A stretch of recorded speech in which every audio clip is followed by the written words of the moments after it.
Welcome back to the channel. I wanted to talk about something that's been on my mind for quite a while now, and with us only having one reset before we progress into the pre-patch moving into the Burning Crusade, I think it's time to address a huge issue, and that's the SR problem.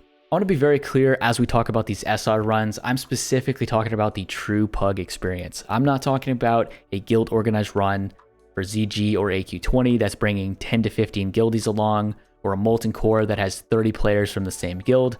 At that point, it's no longer an SR run, it's just a guild organized run that's using the SR loot system. These two environments are completely unfair to compare, they are going to be drastically different, and for that reason, I'm going to exclude that from the conversation.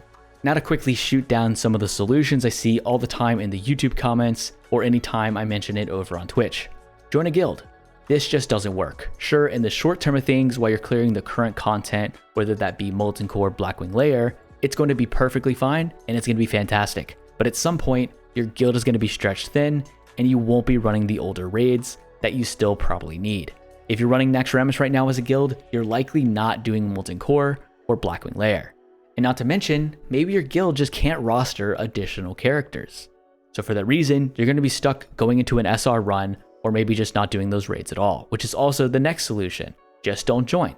If you find a run that has hard res onslaught girdle and that's the item that you're after, sure, keep looking for another couple of hours to find the run that you're actually after.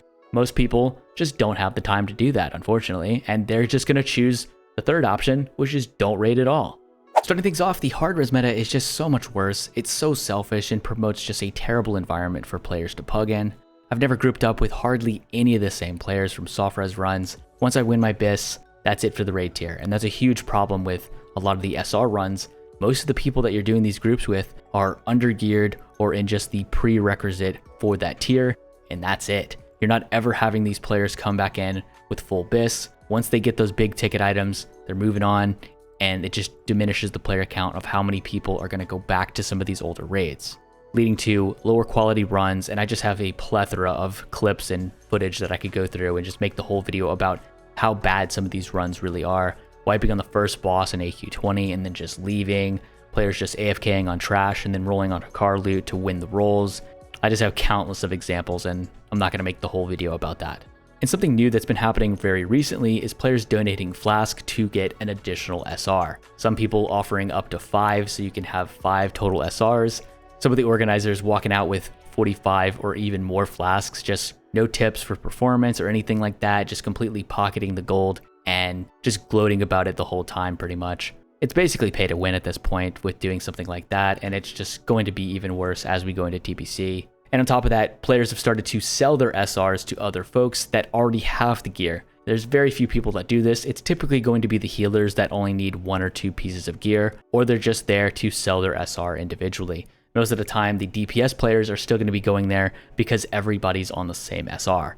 And that's a big issue as well. Everyone's SRing the same item. Molten Core, for example, in a 40-player raid, all the melee are either on Onslaught Girdle, Quick Strike Ring, or Striker's Mark. And that's basically the majority of all the SRs. For casters, everybody's on Toep, and for healers, everybody's on the Ring. And so you're having to spend multiple raids to try to get the item to even drop, and then just losing it to someone that's AFK on trash. There's hardly any community when it comes to SR runs, and that's the biggest issue in my opinion. The community is the backbone of an MMO, and it's why so many players choose to play Classic WoW over retail. As far as I know, outside of Mythic raiding, the community aspect just doesn't really exist anymore. So many systems are now automated, no longer requiring you to interact with other players. There are very few communities to run SRs with consistently. There are a couple that do this independently throughout Discords and such, but most of which are guild organized runs that hard res a lot of the good big ticket loot, and I'm just not interested in joining any of those groups.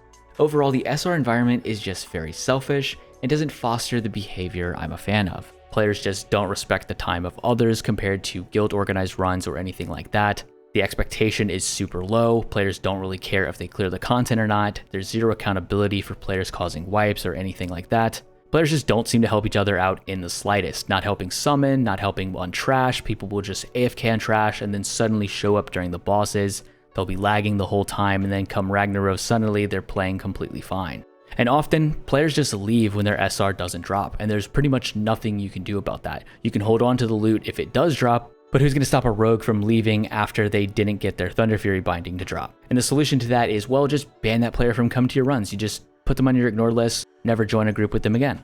While that might solve the solution on your side of things, that player is still going to continue to run multiple more SR runs, with these Megapop servers having hundreds of additional runs.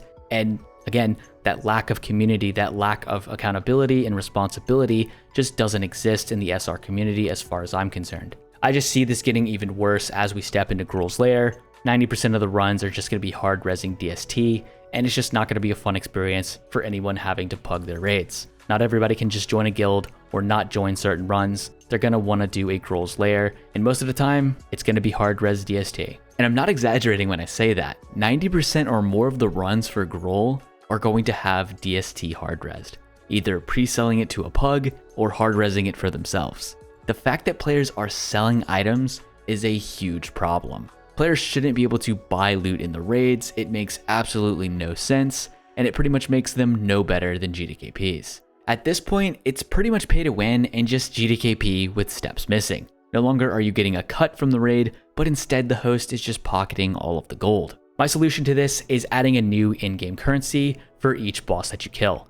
Whether that's 5-mans, 10-mans, 20-mans, 40-mans, whatever the case, a new item could be dropped, and this would be redeemed for gold equivalent to the economy. This would be a lot less botted since you actually would have to pilot the character. Of course, there would be some ways around this, but it would be a lot less exploited since you couldn't just turn on a fly hacking script and farm ZG aimlessly without anyone seeing. This could definitely have its downsides, but seeing the success of something similar to this in Season of Discovery, it seemed to work very well. This would eliminate gold from the equation, and the only way to gain more of these tokens would to either be doing the raid or buying them off of the auction house. And of course, they could be very pricey on the auction house, really deviating the economy and how much the token would go for. It wouldn't really affect other items in the economy like players are doing to exploit Black Lotuses. And those unfamiliar, players have been using Black Lotus as a DKP component, basically exchanging this item for items within the raid, essentially cutting gold out of the equation, but the side effect of this is now Black Lotuses are much more expensive. And players could continue to do this with other items, and it's just going to drive up the price of whatever item they choose to exploit. To kind of wrap things up here, it's pretty much non-negotiable that the GDKP ban has pretty much not done anything for the economy. Consumers are far more expensive, players are buying more gold than ever before. The economy is just far worse than it was in 2019. And with a smaller population and the price of gold being way different compared to 2019, it is just undisputed that GDKPs are no longer the problem. It's dwindled the experience of pugs, it's made the groups much lower in quality, and it's just made everything an overall worse experience for the average player. As far as I know, it's not against the TOS to sell items for gold. So expect players to continue selling dungeon and raid loot for gold and TPC. From Quagseye, McDerdon's Head, DST, and of course you know that Warglaives are getting bought with gold. At this point, it's just no better than GDKPs. Whether you agree with GDKPs or not, I think we can all agree that this makes absolutely no sense. This still highly encourages players to buy gold, monetizing the game if they don't want to roll on something, and just offering up enough gold to buy the item from someone.